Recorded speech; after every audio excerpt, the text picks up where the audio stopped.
Time for our third and final F1000 Championship race of the weekend here at Snetterton, and of course the Circuit Championship is up for grabs. Man on pole position, Rob Sale, is going to be in contention for that. Elliot Mitchell will want recompense for his 10-second jump start penalty in race 2, so he'll be wanting the victory. But this man, Dan Clues, has a win and a third position in his pocket, so he will want to go for the victory in the third and final race of the weekend. One man that could deprive all three of them, though, is our man in fourth position on the grid, Alok Iyengar. Alok, it's great to see you back in the championship again. This could be a really interesting final race.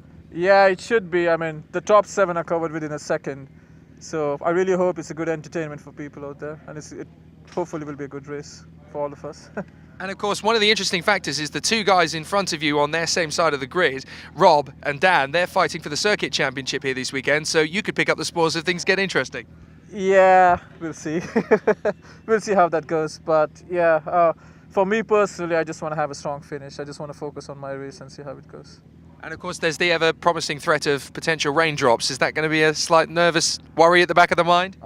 It's a worry for everyone, so I wouldn't worry about it. If it happens, it happens. Okay, good luck, Alok. Have a great race. Yeah, thanks, Jay.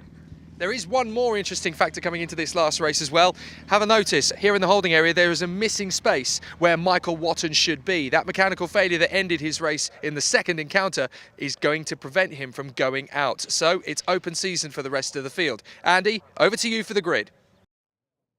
Yeah, thanks Jake. Here is how the rest of them line up then. Robert Sale has the pole position alongside Elliot Mitchell on row 1, then Dan Clues and Alok Iyengar row 2, Paul Butcher on his own now on row 3 with no Michael Watton, ahead of Adam Walker and Dax Ward. Then it's Daniel Levi, Rob Bailey, Peter Legge, who had clutch issues in the first 2 races, and Andrew Wheels at the back. Well then, we believe we've lost Paul Butcher as well now then. The half shaft has broken on that car we're hearing, so he's going to be a non-starter too. So already a race of attrition. It hasn't even begun. It now begins though, and it's a good start made from pole position by Rob Sale. He will lead down towards the first corner, and we're on board here with Andrew Wheels towards the tail end of the field as he tries to keep himself out of trouble as they turn in towards Riches. Despite the demise of Watton and Butcher, we've still got several drivers towards the sharp end who will feel they can win this. Rob Sale would love to win on his return to the series, and he's got the lead in towards Wilson. Clues is there in second. Elliot Mitchell and Alok Iyengar dicing away for third. I think Mitchell got it for now, and Wheels, who we were just riding on board with, loops it down at Wilson, and that's not the start to the race that he was hoping for. Through left-hander at Palms, I think I spotted Iyengar there going back up the inside of Mitchell, so he might have taken third place away. They're still jockeying for position, but yes, he has gone third, and that's Adam Walker now trying to take fourth away from our race 1 winner on the road, but was then given that 10-second penalty officially for being out of position at the start. But essentially what that means is that he made a false start. Won't be best pleased with that, but there we go, that's the way it works. Quick look there at Rob Bailey on board with Adam Walker as he tries to find a way past Elliot Mitchell. It was a very long hold before the start of race 2, and these cars don't like being held a long time. It doesn't do their engines or their clutches any good at all, and that was why a couple of cars actually started to creep a little bit on the line for race 1. Creeping a bit wide there was Elliot Mitchell, and that means he's not had a good run out onto the back straight, and so Adam Walker gets himself alongside and I think is about to move through on the run down in towards Brundle and Nelson. We'll look to our right. Is there any sign of the green number 11 machine? There isn't. There it is, it's behind us. So Adam Walker has made the move stick, and that puts him into 4th position early on. He'll now try and chase on after a podium position. That's if he can fend off a resurgent Walker, who would rather like to get the place back. Couldn't do it into the bomb hole. Skates a bit wide though, and that takes a bit of the pressure off Walker. So a slightly calmer start to the race here than we had in race 2, which was frenetic to say the least. Returning to the left-hander at Murray's for the first time, and it's fairly well spaced out actually throughout the order. It is Sale that leads, it's Clues in second, it's 3rd place for Iyengar, 4th position then for Adam Walker, with 5th place now Elliot Mitchell, and we'll see whether he can make any progress to try and work his way back up the order at all. So Paul Butcher documented a non-starter, so too Michael Watton. That's going to have a potentially serious effect on his championship hopes, because as we said earlier on when we were talking about Paul Butcher's woes this weekend, and they of course have gone from bad to worse to even worse with this extra non-start here. At the end of the day, he's going to score very few points at all out of his weekend. But for Michael Watton, only 1 drop score allowed throughout the whole year. He would have wanted to use his first race where he limped across the line to finish 9th, as his drop score. He now can't because he's not starting this one, so he'll have to take that bit of a points hit through race 1, counted as one of his scores, and make this is not his drop score but another non-finish at any other point throughout the year. And bear in mind, this is only the second meeting of the year, so we've still got another 5 race meetings after this one. Another 15 races to go. If in any of those races Michael Watton has another non-finish, that could really hurt his championship hopes. In fact, it's almost guaranteed, particularly if Dan Clewes can finish first or second in this race, he's almost guaranteed to lose the championship lead heading into the next round of the championship at Cadwell Park. So that is not the way that Michael Watton wanted to round his weekend off. A season that started off so perfectly with those 4 wins for the first 4 races has now started to change. It just goes to show that it really is about consistency. Dan Clewes hasn't won a race yet. He's running second in this one at the moment behind Rob Sale, but even if he finishes second in this one, he'll be leading the championship after the first 6 races. It's about consistency more than just winning races. So Sale comes across the start-finish line down in towards the first corner, and the man who making his return to the championship this weekend, he'll be supported this weekend as ever he is by his wife Trudy and his son Jensen, aged 3, and the 2016 champion who works with gas plumbing and heating as an engineer as his day job, and Gascraft, in fact, one of his sponsors for this weekend, Robert Sale. Great to have him back on board. At the moment it is just for this round, but do you know what, if we can coax him back out for the rest of the season, he could still become a championship threat, because we mentioned the attrition rate already this weekend, and it's very possible that if Clewes and Watton and maybe Butcher keep on running into mechanical dramas, it might not matter that Sale missed the first round of the championship. He could still do enough to put himself in championship contention as the year goes on. So let's hope that we can tempt Robert Sale out to race with us again throughout the rest of the year. Maybe get some other former champions to come out of the woodwork and come out and play, because the more cars we get out on the grid, the better the racing will be. We've seen some pretty entertaining racing as it is today. It's a shame that we've lost a couple before this race even started, a couple of our potential race winners as well, but that will not be a complaint as far as Robert Sale's concerned, because it means that he is enjoying a fairly comfortable race lead at the moment in this one over Dan Clewes in second, who has, believe it or not, he only won 2 races last year, Dan Clewes, but he's been on a steady path of improvement really over the years. Finished in the top 5 in the championship every year since 2014, but he's never finished better than 4th in the championship. And ironically, I know we've been banging on about how important consistency is, but for Dan Clewes, if he wants to really mount a serious championship challenge this year, you feel he has to start increasing his win rate, and he'll be a bit frustrated, I'm sure, that Rob Sale's in front of him in this one, but he did at least manage to take the race victory in race 2, an inherited race victory, but it counts for the same amount of points, 30 points available for a race win. No bonus points for fastest laps or things like that in F1000 racing, so it's just about race victories. This is on board with Adam Walker though, as he makes his way out of Palmer's down towards Agostini, closing in on Alok Iyengar here to try and take away 3rd place if he can. This is the closest battle on track at the moment between these two, and Alok is all over the place coming out of the left-hander in Agostini. Alok, who had a 4th, a 5th and a non-finish at Brands Hatch last time out, well, he's had a 5th, a 4th this weekend. You can see where this is going, can't you? He will really go, but he doesn't complete the pattern and fail to finish this race. Indeed, he'd love to go one better and get himself onto the podium. That's where he's running at the moment. Hasn't been on the podium for quite some time, actually. So it will be a popular podium, I'm sure, if he can hang on. Maybe not that popular in the Adam Walker camp, though, because he is the person that he's denying a podium at the moment, but Walker certainly not going to give in. And Adam, as we documented in the earlier races, after that stunning performance to 2 second-place finishes at Brands Hatch last time out, he'll be disappointed that he hasn't been on the podium yet this weekend. A little bit unlucky at the start of race 2, I think, really, to just not quite find himself in the right positions in the opening encounters, and that meant that he never really was able to recover from that. But Adam Walker, very, very quick driver, no doubt about it. He's proving that at the start of this year. Maybe he just needs to improve on the consistency and the racecraft a little bit more in order to become a championship challenger. But the way that this weekend's gone, who knows? It may well be that Michael Watton is not able to run away with the championship as many people predicted at the start of the year.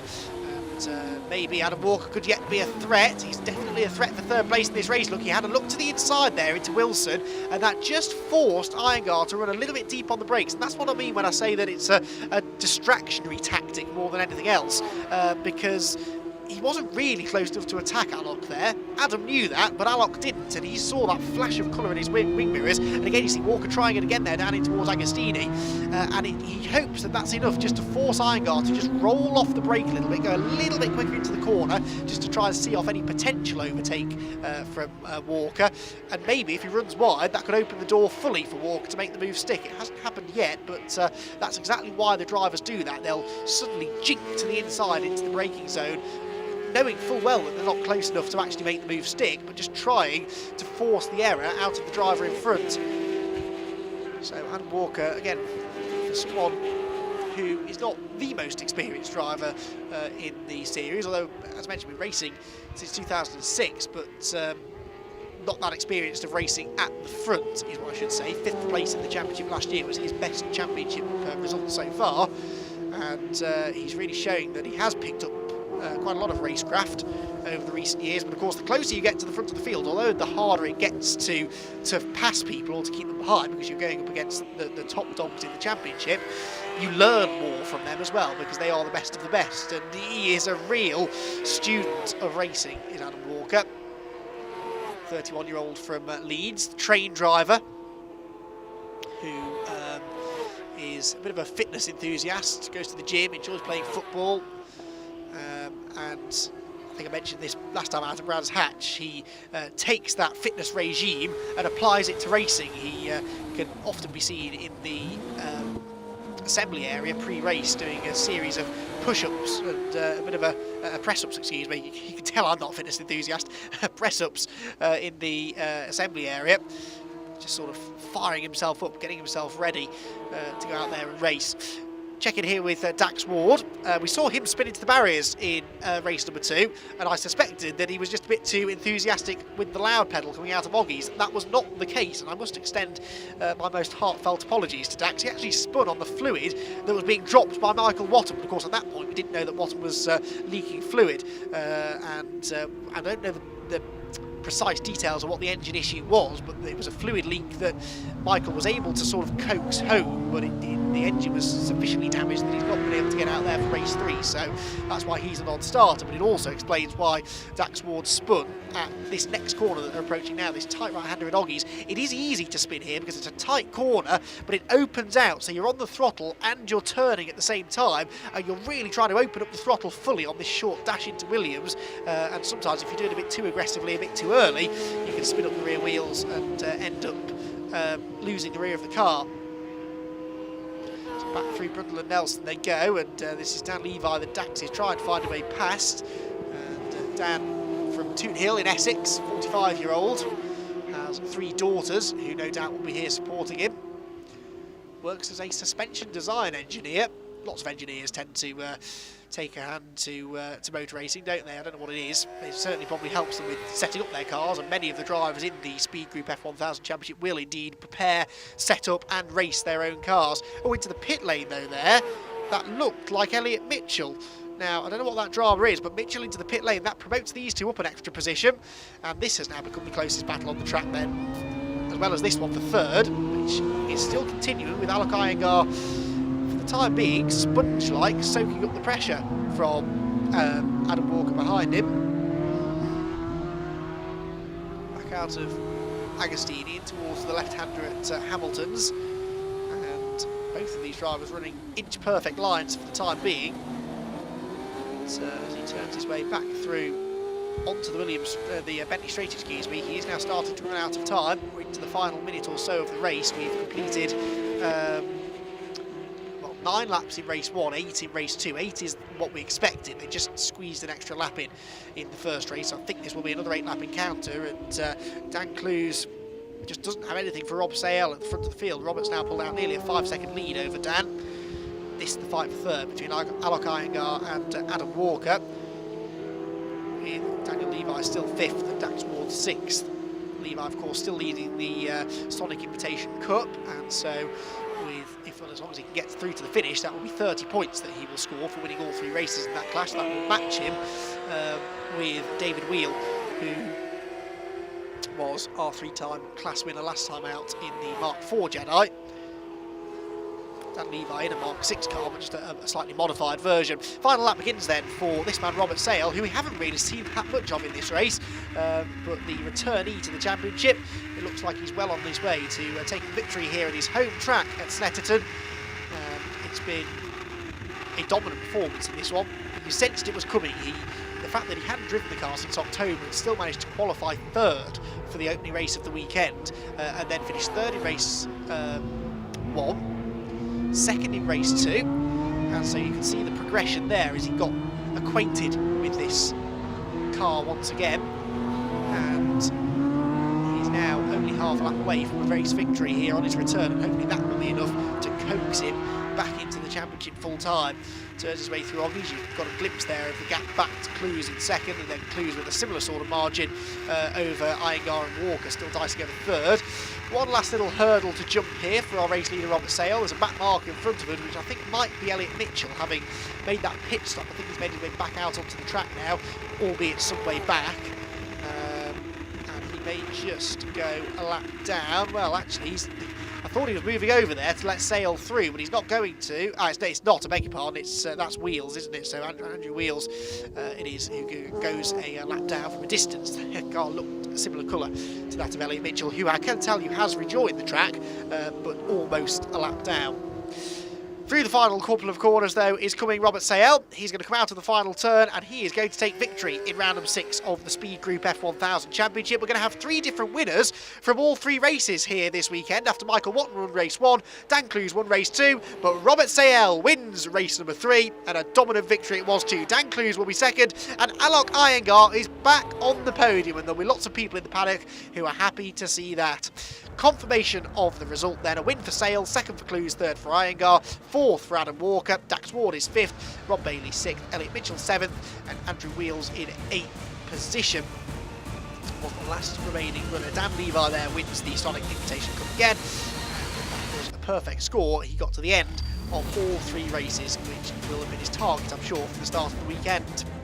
Championship standings, Dan Clues, as I suspected, takes a 9-point championship lead into Cadwell Park, but look how close it is between the top 4 cars. Not that much in it at all. 1 second, Walker 3rd, Iyengar 4th, Mitchell rounds out the top 5, and it is a tie between David Wheel and Daniel Levi in the Sonic Invitation Cup. Hopefully both of them will be out for the rest of the season, and they can go head to head for that championship. 3rd race of the weekend, and the big top step. Beautiful job. Ah, it's cracking, yeah.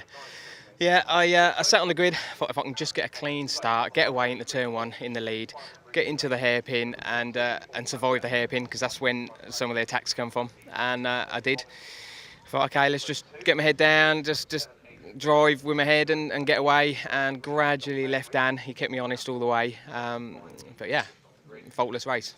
And Snetterton circuit champion on home soil, not too shabby. That's not bad, is it? Hey, that's the last 3 races, weekends we've done. We've been circuit champion every round. So yeah, over the moon with that. So has that scratched the itch, or are we going to see you back at Cadwell, Rockingham? Are we going to see you back? You'll see us at Rockingham. I thought as might. Well done, Rob. Thank you. Well, Dan, that's 3 races and a fantastic 2nd place in the 3rd. Talk us through the race. Yeah, I was really happy with that. I mean, I've got to say, fair play to Rob. He made a great start and just sneaked away, and the pace was really hot, and he was flying, no mistakes at all, and well done to him. Tried my best to stay with him, but yeah, he just kept sneaking away a few tenths a lap. And that's one of each type of silverware as well now, so not bad going. Yeah, that's it. Can't complain with every step covered on the podium over the weekend. So yeah, no complaints at all. The boys from JFK have worked really hard all weekend. The car's been absolutely faultless. Just got to go away for a few weeks now and up my game before Cadwell, I guess. Well, hopefully we will see you on the podium once again there. Good luck. Thank you, Jake. Cheers. Alok, 3rd race, 3rd position. Great to see you back on the dais. Yeah, thank you. It's been a strong weekend. I think we've had the pace. I'll say we're still about half a second off fighting for the win, but I think hopefully by mid-season we'll sort of get closer. But it's been a good weekend.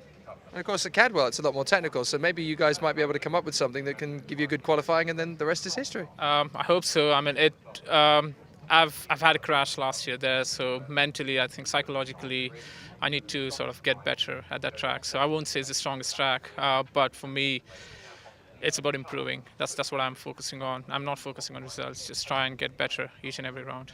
Well, you've got a few weeks of R&R. We'll see you at Lincolnshire. Yes, thank you. Thanks, Jake. Well, that's it from the F1000 Championship here at Snetterton, and Rob Sale walks away as the circuit champion in his very trusty steed. You might want to buy it quickly, though. The next round of the championship is on the first weekend of June at Cadwell Park. See you then.